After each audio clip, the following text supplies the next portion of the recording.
जीते रहो। क्या बात है, परेशान लग रहे हो? ऐसी कोई बात नहीं। अच्छा चलो ठीक है, तुम जाओ फ्रेश हो जाओ, मैं तुम्हारे लिए चाय बनाकर लेकर आती हूँ।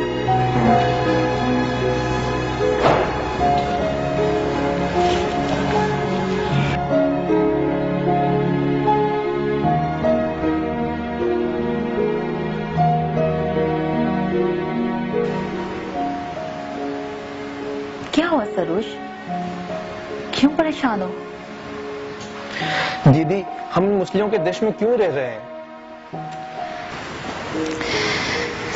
चलो, आज मैं तुम्हारे जहन में पलते हुए हर सवाल का जवाब दूंगी।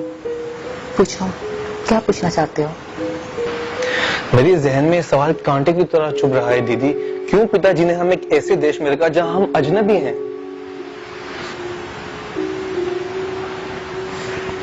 नहीं, हम अजनबी तो नहीं हैं। देखो भैया, कोई भी जमीन खराब या अच्छी नहीं होती, वहां के रहने वाले उसे अच्छा और बुरा बनाते हैं। और यही सोच हमारे पिताजी की भी थी, और हम भी इसी सोच के सहारे यहाँ रह रहे हैं। दीदी, इनके त्योहारों में हमारी गांव माता को किस बेदर्दी से काट देते हैं और हम कुछ नहीं कर पाते। देखो भैया, उनके धर्म में इसे खाना ठीक है, इसलिए वो ऐसा करते हैं। हम तो ऐसा नहीं कर सकते ना, बस इतनी सी बात है। पर दीदी, वो हमारी धर्म माता है, खून खोल उठता है वो जब इसको काटते हैं। देखो, वो लोग इसे पुण्य का काम समझते हैं, इसलिए उसे खाते हैं। क्या हम खा सकते हैं? खाते हैं हम?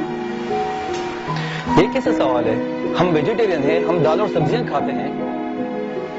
क्यों? ये सब्जियां जानदार नहीं होती? ये जानदार भी होती हैं और गांव माता से ज्यादा बेबस भी होती हैं।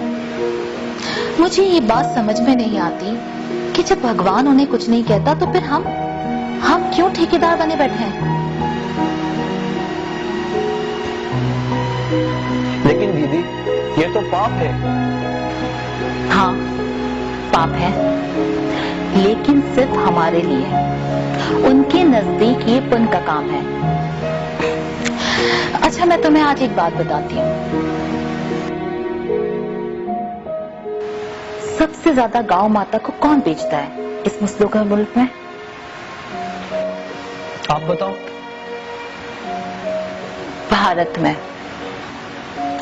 भारत में जहां सारी उम्र उसकी पूजा की जाती है, और जब वो बीमार हो जाती है, मरने की हालत में आ जाती है, तो क्या करते हैं? उसका बेच देते हैं उसे। और ये बेचने वाले क्या ये नहीं जानते कि वो लोग इसका क्या करेंगे?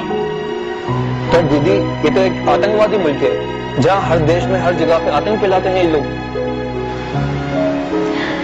ये कैसे आतंकवादी है?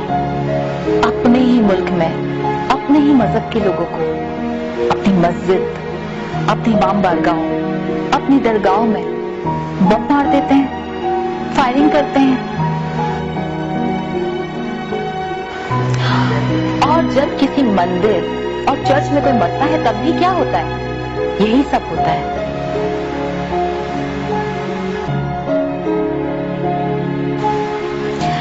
और अभी बाहर मुल्क का जो किस्सा था, कौन था वहां मारने वाला?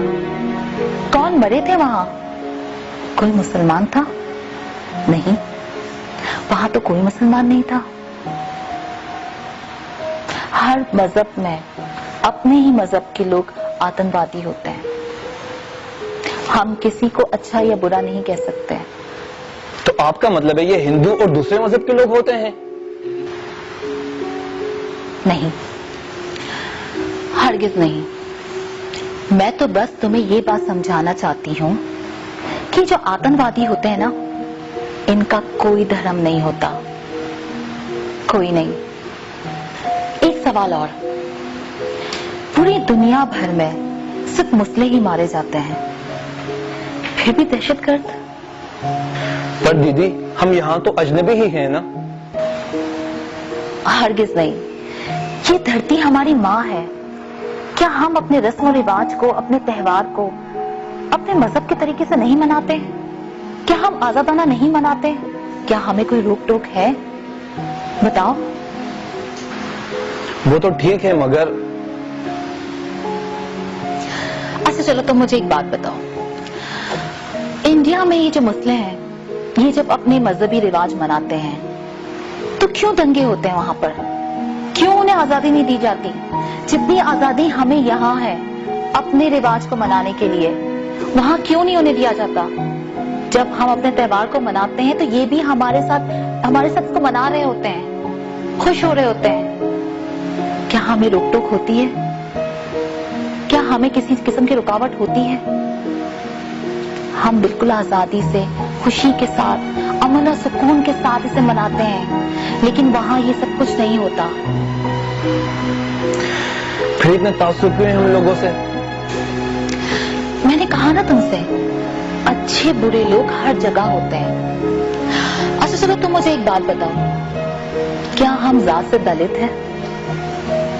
क्या ऊंचे ब्राह्मण के लोग हमें उस नजर से देखते हैं?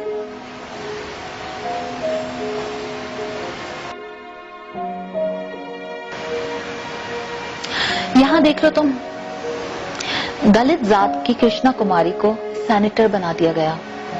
क्या ये तुमने नहीं देखा? मगर भारत में देखो, मजहबी जुनून इस हद तक बढ़ चुका है कि वहां पर मुसलमानों के लिए आजादी ही नहीं है। आजान की आवाज को भी दबा दिया गया है। अब दीदी, आप मुस्लिमों की हिमायत कर रही हैं। नहीं भैया, ये तो हमारे भगवान ने भी कहा है और हमारी गीता में भी लिखा है कि इंसान को इंसान से मोहब्बत करनी चाहिए और अदम बर्दाश्त का मादा खत्म करना चाहिए। अच्छा तुम बताओ, तुम यहाँ काम करते हो, आजादाना मजहब पे रहते हो, क्या तुम्हें आज तक कोई रुकावट हुई? नहीं ना? बात को समझने की कोशिश करो भैया।